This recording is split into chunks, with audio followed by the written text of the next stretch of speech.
በአብ ቀኝ የሚል የለም ብዬ ስጠይቅ እንዲህ አለ። ጥቅስና ላይ ሮሜ ላይ እንሂድ። ሮሜ ላይ በትክክል እናየዋለን። ራሱን ነው ማሳየ። ዝም ብሎ የብሽሽቅ አይነት ነገር ነው የምታየው። ራሱን ነው ማሳየ ብሎ ሄዶ ከዛ ምንድን ነው የሚያነብላችሁ? ሮሜ መጽሐፍ ምዕራፍ 8 ላይ እናንብብ ይባላል። እሺ እናንብብ። ምን ይላል ሮሜ 8 ላይ? የሞተው ይልቁንም ከሙታን የተነሳው በእግዚአብሔር ቀኝ ያለው ስለኛ የሚማልደው ክርስቶስ ኢየሱስ ነው። ይኸው በአብ ቀኝ። በአብ ቀኝ የሚል የለም፣ በእግዚአብሔር ቀኝ ነው የሚለው። የእግዚአብሔር ቀኝ ደግሞ የእግዚአብሔር ኃይል፣ የእግዚአብሔር ግርማ ነው። መጽሐፍ ቅዱስ እንደዛ አድርጎ አስቀምጦታል።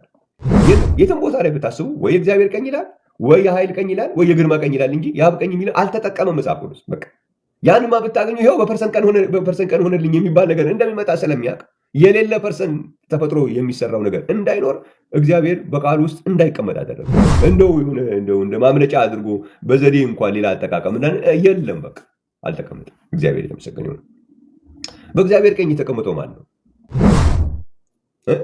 እግዚአብሔር ወልድ በእግዚአብሔር አብ ተቀመጠ። እግዚአብሔር አብ እግዚአብሔር ነው። እግዚአብሔር ወልድ እግዚአብሔር በእግዚአብሔር ቀኝ ተቀመጠ። ሁሉን በስልጣኑ ቃል እየደገፈ ኃጢአታችንን በራሱ ካነጻ በኋላ በሰማያት በግርማው ቀኝ ተቀመጠ ይላል። በእግዚአብሔር ቀኝ፣ በኃይል ቀኝ፣ እዚህ ደግሞ በግርማው ቀኝ። ግርማ የሚባል አካል ወይ ደግሞ ኃይል የሚባል አካል የለም።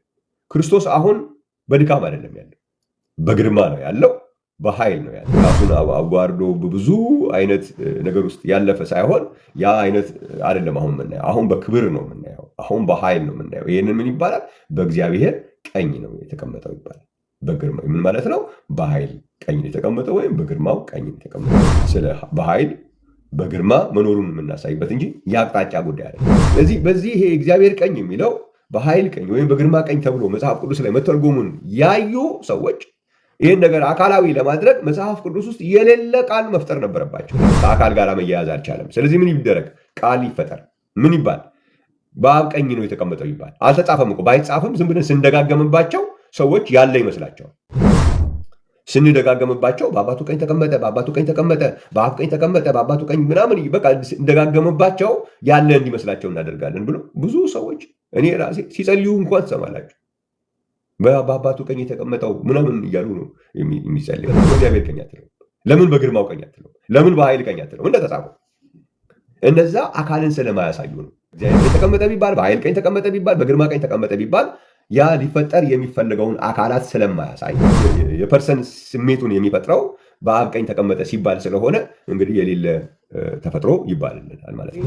መቼም አለ የምትል ወገኔ ካለ እንደዚህ ተብሎ የተቀመጠ ነገር አለ የምትል ሰው ገብተህ ማሳየት ይችላል። መጽሐፍ ቅዱስ ግን አያውቅም፣ አልተጠቀመውም።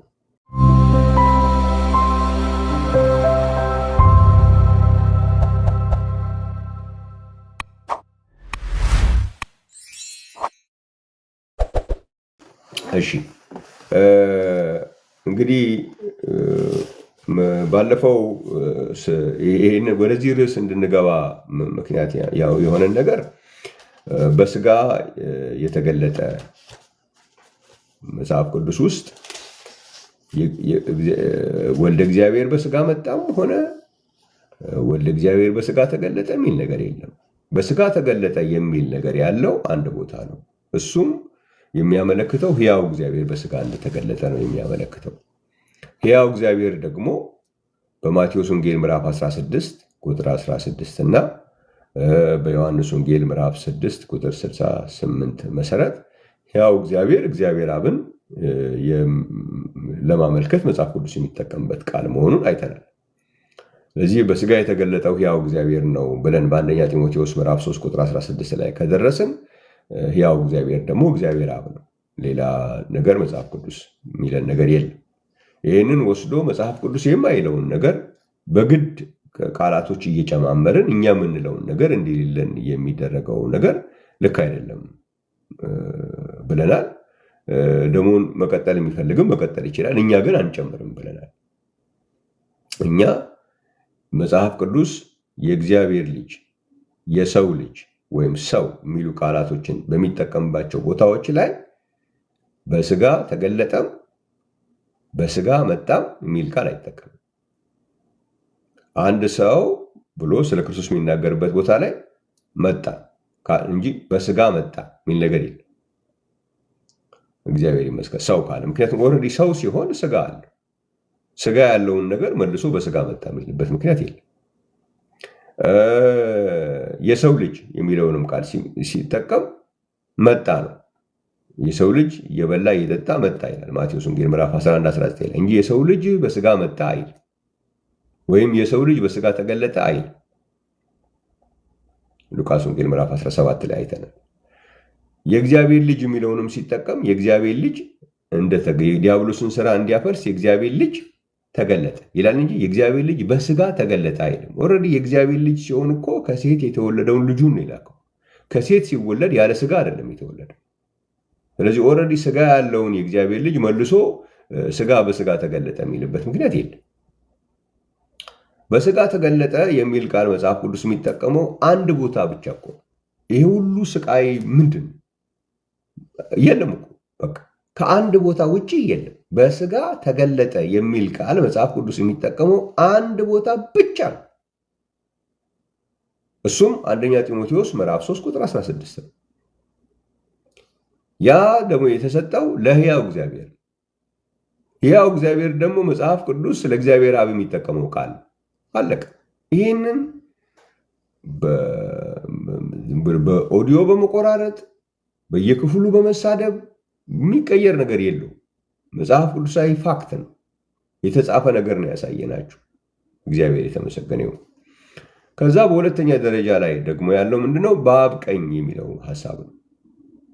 በአብ ቀኝ ተቀመጠ የሚል ቃል መጽሐፍ ቅዱስ አይጠቀምም ብያለሁ። ይህንን ተጠቅሟል የሚል ነገር ዝም ብሎ እዚህ መጥቶ የጠየቀኝ ሰው የለም። ግን በየክፍሉ እንዲህ ዝም ብሎ በየትኑ ይሽከረከራል ዝም ብሎ ማለት ነው። እና የሚጠቀሱት ጥቅሶች በሙሉ በአብ ቀኝ ተቀመጠ የሚለውን እናሳይህ ይባልና በእግዚአብሔር ቀኝ ተቀመጠ የሚሉን ያሳዩናል። እሱማ እንዳለ እኔም ተናግሬያለሁ እኮ። በአብ ቀኝ የሚል ግን በአብ ቀኝ ተቀመጠ የሚል ቃል ግን መጽሐፍ ቅዱስ አልተጠቀመም። በቃ አልተጠቀመም። በንግግር ግን ብዙ ጊዜ ይባላል። በአባቱ ቀኝ ሄዶ ተቀመጠ፣ በአባቱ ቀኝ ሄዶ እንዲህ ይባላል። ግን መጽሐፍ ቅዱስ ተጠቅሞት አያውቅም። አንድ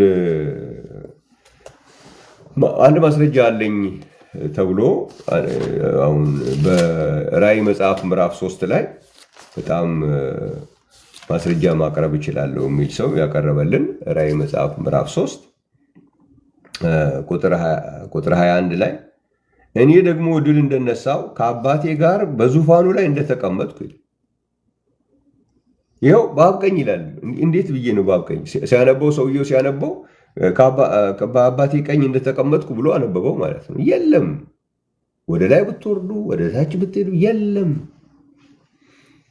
ስለዚህ ይሄ የፐርሰን አይዲዮሎጂ እግዚአብሔር ለምንድን ነው ይሄ በአብ ቀኝ የሚባለውን ነገር መጠቀም የፈለጉት ከተባለ 3% ለማምጣት ቢያንስ 2 ፐርሰኖች አንዱ በግራ አንዱ በቀኝ መሆን አለባቸው። ስለዚህ እግዚአብሔር የሚለው የጋራ ስያሜ ነው የሚል ለአብም ለወልድም ለመንፈስ ቅዱስም የሚሰጥ የጋራ ነው ወይም የባህሪ ነው የሚባል ነገር ስላለ ፐርሰን ለማድረግ 2% ለመፍጠር በእግዚአብሔር ቀኝ ተቀመጠ የሚለው አያዋጣም። ስለዚህ ምን መደረግ አለበት? ቃል መፈብረክ አለበት። ቃል መፈብረክ አለበት። ተፈብርኮ በሰዎች አእምሮ ውስጥ በድግግሞሽ እንዲገባ ተደረገ። ይሄ አይደለም፣ በድግግሞሽ አይደለም ጭንቅላታችን ውስጥ እንዲገባ የተደረገው። በአብ ቀኝ ተቀመጠ የሚል መጽሐፍ ቅዱስ ውስጥ ማስረጃ አለን የሚል ሰው ገብቶ ማሳየት ነው። ስድብ አያስፈልገው። ሌላ እንዲህ በዚህ ያለ ጊዜ ማጥባት አያስፈልግም። ምክንያቱም ይሄ መንፈሳዊ ነገር ነው። እኛን የተሳሳተን ሰው ለመርዳት ለማዳን እስከሆነ ድረስ ምንም ወደ ብሽሽቅ የሚካሄድበት ምናምን የሚባል ነገር የለም። እግዚአብሔር የተመሰገነ። ገብታችሁ ኧረ አይደለም ይሄ ነገር እኮ አለ በዚህኛው ምዕራፍ ላይ ስላላነበባችሁት ነው ብሎ ማሳየት ነው። እግዚአብሔር የተመሰገነ ነው። ስለዚህ ይሄ በአብ ቀኝ የሚለው አለመኖሩ ቲዎሪውን በሙሉ ፎልሲፋይ ያደርገዋል። የሶስት አካል የ3% ቲዎሪ ፈረሰ ማለት ያንን እንዳይፈርስ የመጣ ቃል በእግዚአብሔር ቀኝ ተቀመጠ ቢሉ እግዚአብሔርን ባህሪ ብሎ ስለሚተረጉሙት የባህሪ ቀኝ ወዴት ነው? ባህሪ ግራና ቀኝ ያለው እንዴ? የለውም። ስለዚህ እሱ ነገር ትርጉሙ አካላዊ ነገር ማያሳይ ሆነ ማለት ነው። ስለዚህ አካላት ብለው እነሱ የሚሏቸው አብ የሚለው የፐርሰን የአንደኛውን ፐርሰን የሚገልጽ ነው። ወልድ የሚለው ደግሞ የሌላኛውን ፐርሰን ነው የሚገልጽ ነው ብሎ ስለሚሉ፣ እግዚአብሔር ስንል ግን ባህሪን ነው የሚገልጸው ብሎ ስላሉ ስላልተመቸ፣ ስለዚህ የግዴታ መጽሐፍ ቅዱስ ውስጥ የሌለ ፈጠራ መጣ ማለት ነው። ይሄ የሶስት አካል ትምህርት ወይም የሶስት ፐርሰን ትምህርት ብዙ ጊዜ ስላሴ የሚለው ቃል ላይ አይደለም። አሁን አንዳንዴ ስላሴ የሚለው ብቻ አይደለም መጽሐፍ ቅዱስ ውስጥ የሌለ። ይሄ አሁን በእግዚአብሔር ቀኝ ተቀመጠ በአብ ቀኝ ተቀመጠም የለም፣ ፈጠራ ነው። ፐርሰኖችን ለማደራጀት የገባ ቃል ነው። መጽሐፍ ቅዱስ ውስጥ ስለጠፋ ስኮላር የሚሏቸው ሰዎች ጨመሩት። አሁን ሰው ሁሉ ሲጸልይ በአባቱ ቀን የተቀመጥከው ምናምን ይላሉ፣ ሲጸልዩ ራሱ ማለት ነው። ከየት መጣ እሱ? የትኛው ምዕራፍ ላይ ተነበበ? የለም። እግዚአብሔር የተመሰገነ ይሁን። እግዚአብሔር ይመስገን። ይህ አሁን እንደዚህ አይነት ጥያቄዎችን በምታቀርቡበት ጊዜና መጽሐፍ ቅዱስ ላይ የሌለ በምታቀርቡበት ጊዜ አንዳንድ ስኮላርስ ነን ወይም ደግሞ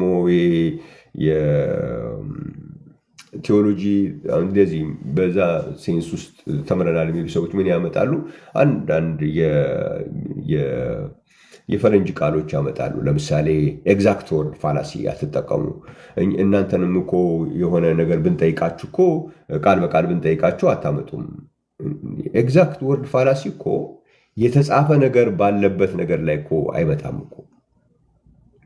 በእግዚአብሔር ቀኝ ተቀመጠ የሚል ተጽፏል እኮ። የተጻፈውን ነው መጠቀም ያለብን። የተጻፈ ነገር ባለበት ቦታ ላይ ያልተጻፈ ነገር ተጠቅመህ ኤግዛክት ወርድ ፋላሲ ብለህ ልጠይቅ አትችልም። ኤግዛክት ወርድ ፋላሲ የሚመጣው ያልተጻፈ ጉዳዩ በዳይሬክትሊ ያልተጻፈ ነገር ግን በመረዳት ያለ በሚሆንበት ጊዜ ነው የኤግዛክት ወርድ ማተጠይቀው። የተጻፈ ነገር ባለበት ቦታ ላይ የተጻፈን ነገር ደፍጥጠህ እየሄድክ ኤግዛክት ወርድ አትጠይቀኝ አይባልም። እግዚአብሔር የተመሰገነ እንዴ። እናንተን ኢየሱስ አብ ነው የሚል ቃል በቃል እንድታሳዩ እንጠይቃቸዋለን ከአሁን ጀምሮ ምናምን ይላል። ያንን ስለጠይቃችሁ ለምንድን ነው ኤግዛክት ወርድ እንዳትጠይቁን ለማለት ነው። እግዚአብሔር ይመስገን። ሁለቱም ይገናኝ ነገር አይደለም። ሁለቱም ይገናኝ ነገር። ይሄ የተጻፈ ነገር ነው። የተጻፈን ነገር ደፍጥጠህ ነው የመጣኸው። የተጻፈን ነገር ደፍጥጠህ ስትመጣ አይሆንም። በእግዚአብሔር ቀኝ የሚል ተጽፏል። ስለዚህ በእግዚአብሔር ቀኝ ነው። የእግዚአብሔር ቀኝ ደግሞ እግዚአብሔር መንፈስ ነው፣ ቀኝና ግራ የለውም። ስለዚህ የፐርሰን ጉዳይ እንዳልሆነ ስለሚያረጋግጥ የግዴታ ቃሉን መቀየር ተፈለገ ማለት ነው። አንድ ነው የሚል የተጻፈበት ቦታ ላይ አምላካችን እግዚአብሔር አንድ እግዚአብሔር ነው የሚል የተጻፈበት ላይ ሶስት የሚል ለምን ይመጣል? የተጻፈ ነገር ባለበት ቦታ ላይ ያልተጻፈ ነገር ስላመጣ ነው ስላሴ የሚለው ቃል የለም ተብሎ የተጠየቀው። ስለዚህ የኤግዛክት ወርድ ፋላሲ ጉዳይ አይደለም እዚህ ጋር ያለው። ስለዚህ በዛ የሚመለጥበት አይደለም። ኢየሱስ ክርስቶስ አብ መሆኑን ደግሞ መጽሐፍ ቅዱስ የሚያስረዳበት ማስረጃዎች አሉን ያለው እንጂ ኢየሱስ ክርስቶስ በግዕዝ ተናግሯል አላልንም እኛ። አብ የግዕዝ ቃል ኢየሱስ ክርስቶስ የዛሬ 2000 ዓመት ሲጠቀም እኔ አብ ነኝ ብሎ በግዕዝ ተናግሯል እኮ አላልንም እኛ አላልንም።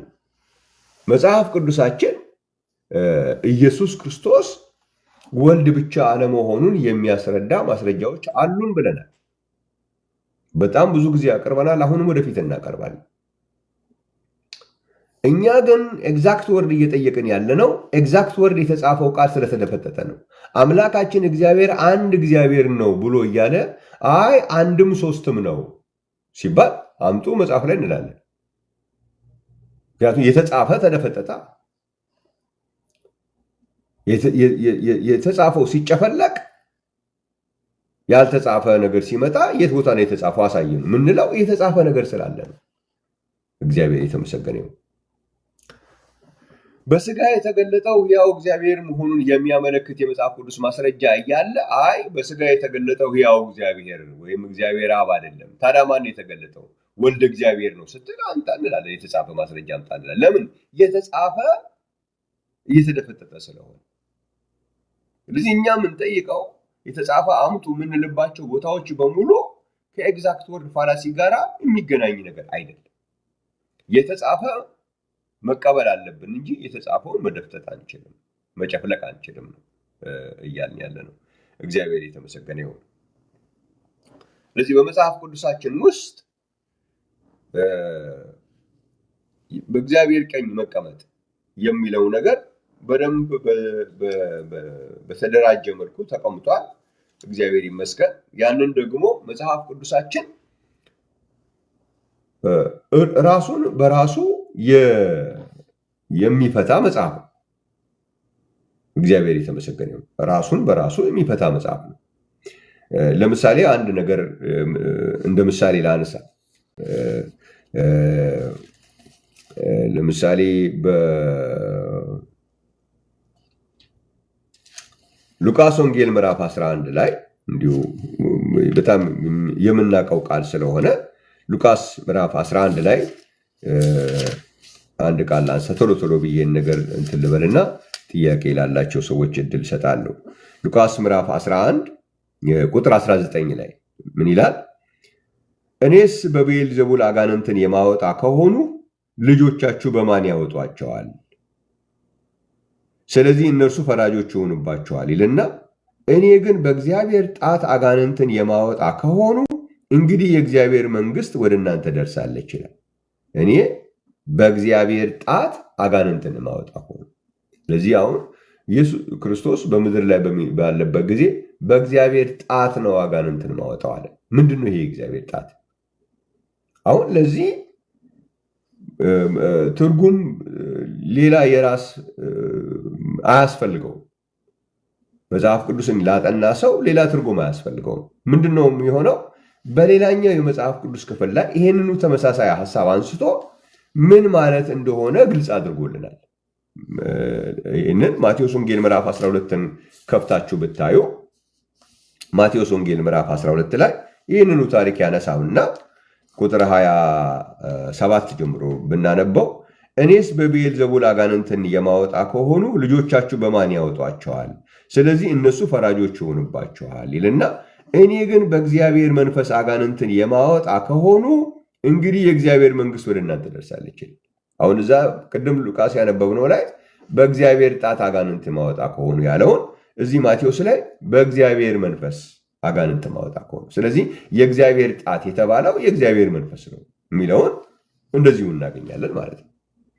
በእግዚአብሔር ቀኝ መቀመጥ የሚለውም ደግሞ እንደዛው ነው። አሁን በእግዚአብሔር ቀኝ መቀመጥ የሚለውን ቃል በማቴዎስ ወንጌል ምዕራፍ 26 ላይ ወስደው ማቴዎስ ወንጌል ምዕራፍ 26 ላይ እግዚአብሔር ይመስገን ትርጉሙን በእግዚአብሔር ቀኝ መቀመጥ ምን ማለት ነው የሚለውን በሌላ ቦታ ላይ በእግዚአብሔር ቀኝ ተቀመጠ የሚለውን በሌላ ቦታ ላይ ምን ብሎ ያመጣዋል የሚለውን እናያለን ማለት ነው። ሲምፕል ነው። የስኮላር የምናምን የሚል ግርግር አያስፈልገውም። ስኮላር ራሱ እዚሁ መጽሐፉን ፈትሾ ከማግኘት በስተቀር ስኮላር የሚባል መጽሐፍ ቅዱስን መተርጎም የሚችል የለም። መጽሐፍ ቅዱስን ሊተረጉምልን የሚችል የእግዚአብሔር መንፈስ ነው፣ እግዚአብሔር ራሱ ነው እንጂ ስኮላር እኮ እንደኛው ሰው ነው። ያው ከመመርመር በስተቀር ከሌላ ቦታ ሊያመጣው አይችልም። እግዚአብሔር የተመሰገነ። የመረመረው ነገር ደግሞ በዚህ በቃሉ ላይ መገኘት አለበት እንጂ ስኮላር ስለተባለ ብቻ እንድንቀበል የሚያስገድድ ምንም የመጽሐፍ ቅዱስ ማስረጃ የለም። ስኮላር ከተባለ ዝም ብለህ ስማው የሚባል ነገር የለም። በእግዚአብሔር ቃል ነው የሚፈተሸው። ስኮላር ተብዬውም በቃሉ ላይ ያገኘው ማስረጃ ካለ ተቀበለዋለህ እንጂ ስኮላር የሚባል ስያሜ ስላለው ዝም ብለህ ተቀበል የሚባል ነገር የለውም። ወይም ሌላ ስያሜ ያለው ሊሆን ይችላል። እግዚአብሔር ይመስገን። በዚህ በመንፈሳዊ ጉዳይ ላይ ሁላችንም ከመጽሐፍ ቅዱስ በታች ነን። እግዚአብሔር ይባረክ። ማቴዎስ ወንጌል ምዕራፍ 26 ቁጥር 64 ላይ እንደዚህ የሚል ቃል ታገኛላችሁ። ኢየሱስም ወይም ከ63 ጀምረው ኢየሱስ ግን ዝም አለ፣ ሊቀ ካህናቱም አንተ የእግዚአብሔር ልጅ ክርስቶስ የሆነ እንደሆነ እንድትነግረን በሕያው እግዚአብሔር አምልሃለሁ አለው። ኢየሱስም አንተ አለህ፣ ነገር ግን እላችኋለሁ ከእንግዲህ ወዲህ የሰው ልጅ በኃይል ቀኝ ሲቀመጥ በሰማይ ደመና ሲመጣ ታያላችኋል። በምን ቀኝ ሲቀመጥ? በኃይል ቀኝ። በሌላ ቦታ ላይ በእግዚአብሔር ቀኝ የሚለው እዚህ ጋር በኃይል ቀኝ ነው ተብሎ የተቀመጠው። ስለዚህ ለክርስቶስ የእግዚአብሔር ቀኝ ሲባል የኃይል ቀኝ ማለት ነው እንጂ ከሆነ ኃይል ከሆነ አካል ጋራ ሚያያዝ አይደለም ማለት ነው። ኃይል የሚባል አካል የለማ። በሌላ ቦታ ላይ በእግዚአብሔር ቀኝ ያለውን እዚህ ጋር በእግዚአብሔር ኃይል ብሎ ተረጎሙ። እግዚአብሔር የተመሰገነ ይሁን። ተጨማሪም አለው። ይሄ የእግዚአብሔር ቀኝ የሚለው የኃይል ቀኝ ብቻ ሳይሆን በዕብራውያን መጽሐፍ ላይ ደግሞ ስንሄድ ዕብራውያን መጽሐፍ ምዕራፍ 1 ላይ ይሄ መጽሐፍ ቅዱስ ራሱ የሚያሳየን ነገር። ስለዚህ ሰዎች የራሳቸውን ፈጠራ ሊነግሩን እነሱ ያው በተለያየ መንገድ ወደ እነሱ የገባውን ነገር ኢምፖዝ ማድረግ ሲፈልጉ የተለያየ ዘዴ ለመጠቀም ሙከራ ይደረጋል። ግን አሁን በዚህኛው ዘመን የሚሆን አይመስለኝም እሱ ነገር። በሰው እጅ ላይ በሰው ሁሉ እጅ ላይ መጽሐፍ ቅዱስ ያለበት ዘመን ላይ ስለሆነ ያለ ነው። ሰዎች በተለያየ ቴክኒክ ኢምፖዝ ለማድረግ የሚቻልበት ዘመን አይደለም። እግዚአብሔር ይመስገን። ዕብራውያን መጽሐፍ ምዕራፍ 1 ላይ ምን ይላል? ከጥንት ጀምሮ እግዚአብሔር በብዙ አይነትና በብዙ ጎዳና ለአባቶቻችን በነቢያት ተናግሮ ሁሉን ወራሽ ባደረገው ደግሞ ዓለማትን በተፈጠረበት በልጁ በዚህ ዘመን መጨረሻ ተናገረን። እርሱም የክብሩ መንጸባረቅና የባህሪው ምሳሌ ሆኖ ሁሉን በስልጣኑ ቃል እየደገፈ ኃጢአታችንን በራሱ ካነጻ በኋላ በሰማያት በግርማው ቀኝ ተቀመጠ ይላል። በእግዚአብሔር ቀኝ፣ በኃይል ቀኝ፣ እዚህ ደግሞ በግርማው ቀኝ።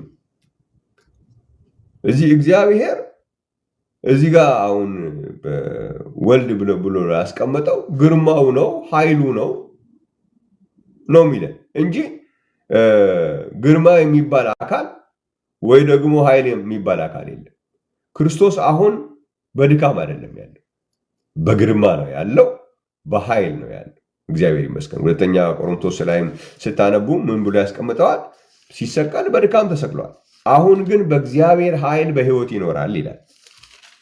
ሁለተኛ ቆሮንቶስ ምዕራፍ 13 ቁጥር 4 ላይ በድካም ተሰቅሏልና ነገር ግን በእግዚአብሔር ኃይል በሕይወት ይኖራል። ስለዚህ አሁን በድካም አይደለም ያለው። ያ ራሱን አዋርዶ በብዙ አይነት ነገር ውስጥ ያለፈ ሳይሆን ያ አይነት አይደለም አሁን የምናየው። አሁን በክብር ነው የምናየው። አሁን በኃይል ነው የምናየው። ይህንን ምን ይባላል? በእግዚአብሔር ቀኝ ነው የተቀመጠው ይባላል። በግርማ ምን ማለት ነው?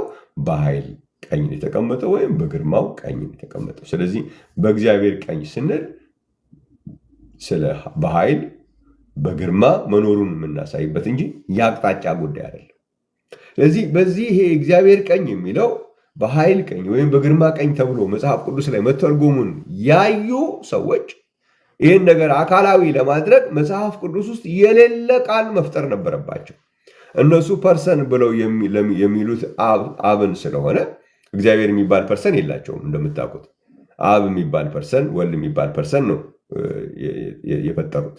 ስለዚህ በእግዚአብሔር ቀኝ የሚለው አሁን በተባለው መሰረት በኃይል ቀኝ በግርማ ቀኝ ተብሎ በመጽሐፍ ቅዱስ ውስጥ የተተረጎመ ስለሆነ የእግዚአብሔር ቀኝ የሚለው ነገር ከግርማ ጋራ ከኃይል ጋር የተያያዘ ነው። ስለዚህ ከአካል ጋር መያያዝ አልቻለም። ስለዚህ ምን ይደረግ?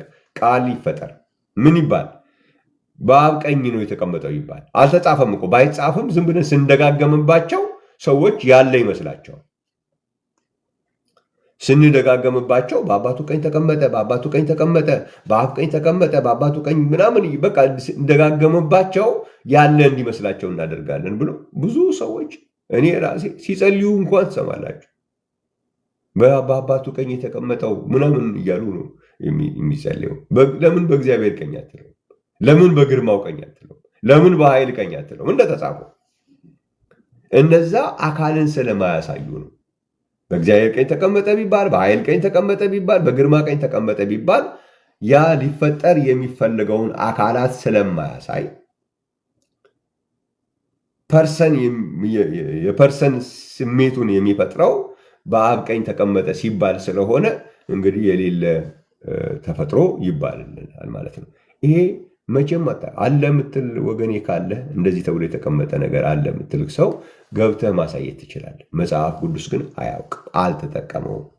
ይህን ዘመን ስለሚያውቅ እኔ እግዚአብሔርን በጣም በጣም ነው የማመሰግነው። በዘመኑ ሁሉ የዘመን ሁሉ ባለቤት ነው። ስለዚህ በዚህ ዘመን ላይ አብ የሚባል ፐርሰን ተፈጥሮ በዛ በፐርሰን ቀኝ ተቀመጠ ልትሉ እንደሚታሰብ ስለሚያውቅ እሱ ቃል እንዳይገባ አደረገው። በቃ ስለዚህ በፐርሰን ቀኝ የተቀመጠ ወልድ የለም የለም። ኬት ያመጣዋል? ኬትም ሊመጣ አይችልም። ስለዚህ እኔና እናንተ ደግሞ ምንድነው ማድረግ ያለብን? ለእግዚአብሔር ቃል ነው መገዛት ያለብን። የእግዚአብሔር ቃል ለሚለው ነው መገዛት ያለብን። በአብ ቀኝ የሚል የለም ብዬ ስጠይቅ እንዲህ አለ ጥቅስ እናውጣ፣ በእንትን ላይ ሮሜ ላይ እንሂድ፣ ሮሜ ላይ በትክክል እናየዋለን። ራሱን ነው ማሳየ። ዝም ብሎ ይሄ የብሽሽቅ አይነት ነገር ነው የምታየው። ራሱን ነው ማሳየ ብሎ ሄዶ ከዛ ምንድን ነው የሚያነብላችሁ? ሮሜ መጽሐፍ ምዕራፍ 8 ላይ እናንብብ ይባላል። እሺ እናንብብ። ምን ይላል ሮሜ 8 ላይ? እግዚአብሔር የመረጣቸውን ማን ይከሳቸዋል? ቁጥር 33 እግዚአብሔር የመረጣቸውን ማን ይከሳቸዋል? የሚያጸድቅ እግዚአብሔር ነው። የሚኮንንስ ማን ነው? የሞተው ይልቁንም ከሙታን የተነሳው በእግዚአብሔር ቀኝ ያለው ስለኛ የሚማልደው ክርስቶስ ኢየሱስ ነው። ይኸው በአብ ቀኝ ይላል። በአብ ቀኝ የሚል የለም፣ በእግዚአብሔር ቀኝ ነው የሚለው። የእግዚአብሔር ቀኝ ደግሞ የእግዚአብሔር ኃይል፣ የእግዚአብሔር ግርማ ነው። መጽሐፍ ቅዱስ እንደዛ አድርጎ አስቀምጦታል። የለም የትም ቦታ ላይ ብታስቡ ወይ የእግዚአብሔር ቀኝ ይላል፣ ወይ የኃይል ቀኝ ይላል፣ ወይ የግርማ ቀኝ ይላል እንጂ የአብ ቀኝ የሚለው አልተጠቀመም መጽሐፍ ቅዱስ። በቃ ያንማ ብታገኙ ይኸው በፐርሰን ቀን ሆነልኝ የሚባል ነገር እንደሚመጣ ስለሚያውቅ የሌለ ፐርሰን ተፈጥሮ የሚሰራው ነገር እንዳይኖር እግዚአብሔር በቃሉ ውስጥ እንዳይቀመጥ አደረገው። እንደው እንደ ማምለጫ አድርጎ በዘዴ እንኳን ሌላ አጠቃቀም የለም። በቃ አልተቀመጠም። እግዚአብሔር የተመሰገነ ይሁን። በእግዚአብሔር ቀኝ የተቀመጠው ማን ነው? በእግዚአብሔር ቀኝ የተቀመጠው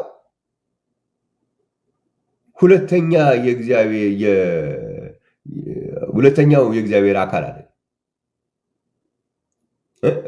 እግዚአብሔር ወልድ በእግዚአብሔር አብ ተቀመጠ። እግዚአብሔር አብ እግዚአብሔር ነው። እግዚአብሔር ወልድ እግዚአብሔር በእግዚአብሔር ቀኝ ተቀመጠ ነው። ማን ነው የተቀመጠው? እዚህ ላይ